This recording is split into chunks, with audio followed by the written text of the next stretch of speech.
Hello my beautiful hammerheads and welcome back to another Black Library review, part 37, Prince Maesa. So I have quite mixed feelings like with many other of the Black Library publications. I can say right now I love this story. I just picked it up at my local post office, so I've listened to the audiobook version narrated by Tom Alexander, who isn't as much represented in the Black Library as I would like because he's a great voice actor. The first time I heard him was the Horus Heresy short story Night Fane and in Sons of Behemoth, the audio drama. So great voice actor. I love him, and there is nothing bad to say against this. The story is very well paced. It hits every classical trope. Prince Maesa is a wood elf of the nomad clans. He was exiled because he was in love with a human woman, and because he's an elf, he lives by far longer than she. She died of old age, and now he's grieving and he wants to return her to life so that they might live another of her lifetimes together. Basic classical trope for me, basically, because I've read 2 or 3 stories like this before. He's not alone. He has a little woodland sprite with him, Shattercap. This is a beautiful and funny interactions between these two. There is everything in this book which I love. It is fun, it has action, there are jokes, Discount Godrek and Felix are in there. Why am I conflicted? I'm conflicted with this book because of marketing. In preparation for this book, because I thought, oh, I have to read everything which came before. So I started to read almost everything that came before. And it's all in here. This book is probably more because I haven't read everything which came before. And it was so disappointing. Because while listening to the story, I was like, I know this. Why do I know this? Then I went back, looked at the short stories, and it was like, oh no. This is basically just a collection of all the Prince Maesa stories. No. Why couldn't have they marketed it like this? And it was just such a big bummer. And all my enjoyment was immediately crushed. So this was heartbreaking. Otherwise I could have saved me a little bit of money. However, as I've said, this book is awesome. So with the audiobook version, there is a funny thing again on Audible, because Audible takes the chapter titles, and it's not someone who's writing the chapter titles and adds it to Audible. No, Audible itself detects the words spoken for the chapter. And it is hilarious. Chapter 2 is, the Audible version, Shaded's Fire. Well, the original is Shadespire. Another one is The Deserts of Sayish instead of Shaiish. This one is also great. The Hounds of the Gaush, and not The Hounds of Nagash. Or Negasi's Curse instead of Nagash's Curse. And yeah, there are some pieces like this, so this was pretty hilarious. It has nothing to do with Guy Haley's writing style, but it is pretty funny. So this whole adventure takes Prince Maesa and Shattercap through different of the mortal realms.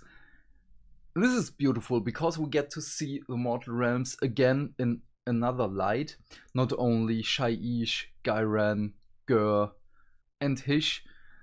And The story starts way, way back, before the coming of Sigmar and the Realmgate Wars, but ends after the Broken Realms. Probably, or right before the Broken Realms events. It is really unclear where the story ends in the timeline, uh, but my understanding was after the Broken Realms series. So the pacing, as I've said, is great. It starts in Shaiish, and Maesa is gathering information on how to resurrect Elamar, his wife, and we're going into Shadespire. We are in the deserts of Shaiish, in which the Necroquake is kinda teased because he has to gather up the grave sand of Elamar. Whenever someone dies, their soul, I don't know, their being, their essence, is turned into grave sand and being teleported to Shaiish. I don't know. It kinda doesn't make sense. It makes sense, but he witnesses that there are skeletons who are taking one piece of the grave sand and are bringing it back to the center of Shaiish. So yeah, Nagash's great plan for the Necroquake. After that, we're going into Gurm, in which we have an inn at the Brazen Claw, which is a giant hand, and there is an inn built on top of it with the skyport of the Caradron Overlords. And there is a storm, so the Caradrons, not to damage their airships, flew away, and they have to wait out the storm so that they can come back and pick up the guests of the inn or trade or anything else. And of course, Prince Maesa is stuck there. And all the people in there are telling stories. So there is a wizard, a dwarf, the family of the inn, and of course Prince Maesa and Shattercap. And they're telling the story, and at first it is like, what has this to do with Elamar? Why is this so important that you're basically taking up a quarter of the book? But in the end of part 2, it makes sense. So it is kind of confusing at first, but it totally pays off. As I've said, this book hits many, many classical fantasy tropes. I love this for it. It is emotional. At the end, I was near tears.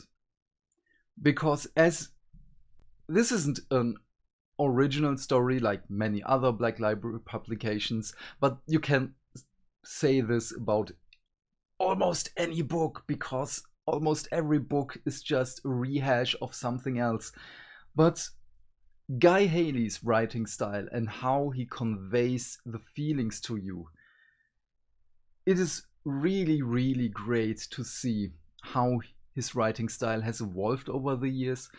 And I was laughing. I was, as I've said, near tears at the end, because it is so sad. Oh, by the throne, the ending is so sad, but it is hopeful, and I don't know, there are so many emotions in this book. I was glued to the story. I would have recorded this earlier, but the weather is just so hot. I'm basically melting right now. So in the beginning, I told you about Discount Godrex, Godrek and Felix.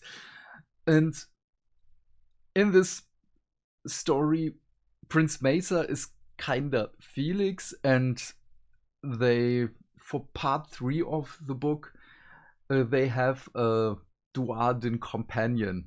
And this is so funny because it's basically, as I've said, Godrek. He's constantly on about, the Caradron, they are so strange. We need good stone under our boots and good stone above our heads. We are not flying dandies. Or the Fire Slayers, they're so weird. Why are they so weird? I don't understand them. Because he's a dispossessed merchant. We get to know his origin story as well, which is pretty amazing and heartbreaking as well. I don't know why Guy Haley did this. All of the characters have heartbreaking stories, and I really felt it. So, thumbs up for that, for making me feel things. And so, while these three on the road, they're of course getting better and better friends, and they understand each other more and more. They're sharing their feelings with each other, and Mesa is very, very composed. He has very deep feelings for an elf, and in many publications with the elves, it is like, oh, they feel so deep. Their feelings are so grand.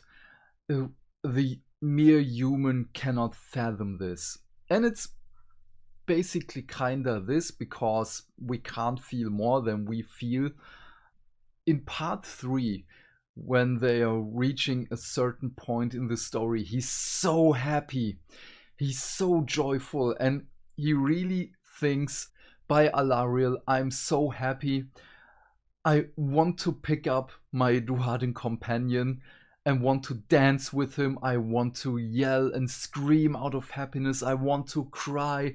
And he's just like, no, I have to be composed. I am not allowed to let my emotions run wild, because he would be so joyous that he forgets to do his things and would be lost in these emotions. So this was great.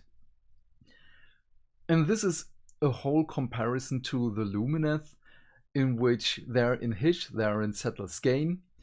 So the Duarden companion's name is Stormbrake. Sorry, I forgot it. They're talking about how different the Lumineth are, and how they're seeing each other. One of the Lumineth is just straight up coming to them, and he's like, oh, you're a wood elf. Oh, how fun. A wildling with emotions. He fell in love with a woman. And Maesa and Stormbrake are just annoyed, and Stormbrake is just like, okay, wait a minute. When he sees you as a wildling with emotions and stuff, how do you perceive him as a Lumineth? And Mesa is just like, oh yes, we forest elves think they're arrogant, they're aloof, and they do not care about anyone else. And Stormbreak's just like, that's what everyone thinks about you elves. This was great. I love this. So, but for whom is this book for? I hear you asking me through your keyboard and through the monitor. This book is for... So I don't know what I can say, because this is not only for Wood Elf fans, this is not only for Nagash, Alariel fans, because you get to see how these two gods in their different ways, because Nagash, the god of death, Alariel as the goddess of life, are basically fighting each other in a proxy war. Alariel is using Mesa and his quest to do certain things in the mortal realms, because he is such a good character that his emotions and his good heart is rubbing off on Shattercap, who is accompanying Mesa, because Mesa wants to teach him how to be good. There are companions, but not kind of companions. I don't want to go into deep into the spoiler here. Nagash, of course, is trying to stop him, because Elamar's soul is his, and he's not really the forgiving kind of god to see someone just meander about and resurrect people. But in the book, it is often stated that Prince Mesa is Alariel's champion. He is one of the greatest champions of Alariel, by the way. And he also got an amazing sword, the Song of Thorns, which is basically a stick with thorns, but whenever it touches and pricks you, your soul gets sucked in. So it's basically the sword from Katana, a DC anti-hero, but it's really fun. This was also fascinating to see how Alariel, or how the gods are fighting proxy wars with each other. So it is difficult to say for whom this story is. I could say it's basically for everyone, not only for the Mortal Realms fans, not only for the Wood Elf fans or Duardin fans, because Stormbreak is a big part of the story. This is one of the parts in which I'm conflicted by. Because for me, this, I will tell you right now, this is a 10 out of 10 book. 9 out of 10 if you're taking my disappointment from the beginning that I already knew the beginning that the first parts of the book are just the old stories rewritten to fit into this story.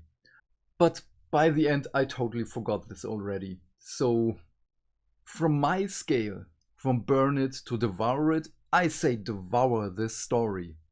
It is really fun, it is enjoyable, it made me feel my feelings. Guy Haley knocked it out of the park with this one. I don't know what to say for whom this story is. I finished the story on Tuesday. I just wasn't able to record this earlier, as I've said. Usually when I finish a Black Library publication, I just think about story parts. What happened? Does it have a greater impact on the story? Or are there some tidbits in there which we can use for something else in the lore? Are there revelations? And this hits all of this. When Black Library uses this, when Games Workshop uses this, it will have a greater impact on the story. We need a Prince Maesa model. I want a Prince Maesa model. I wanted it before and now I want it more. As I've said, I don't know, I'm sorry. I just can recommend this book. It is really great. I loved every part of it, and I can tell you I will think about the story by far longer than any other story I have read before. And I've read a lot. So before I end this, Mr. Haley, thank you for this story. Just please tell the marketing department that they have to tell us that the first parts, what is what, that no one has the kind of bitter feelings like I had with, I will buy the stories before I read this. No, don't do this again. But yeah, I have nothing more to say. Everything else would be spoiler. I want to talk so much more about this story. I love it to bits. But before I drag this out any longer, please leave your thoughts and questions in the comment section down below. I am keen to know what you have to say. And while you're down there, do all the YouTube stuff, because hitting buttons is fun. Before I forget, this isn't my style, but I now have a Ko-fi account, so the link is also in the description box down below. It really would help me out, but you don't have to, because I will keep continuing to make content. So have a great day, my friend. Stay fantastic. Stay hydrated. And I will see you in the next video. Bye!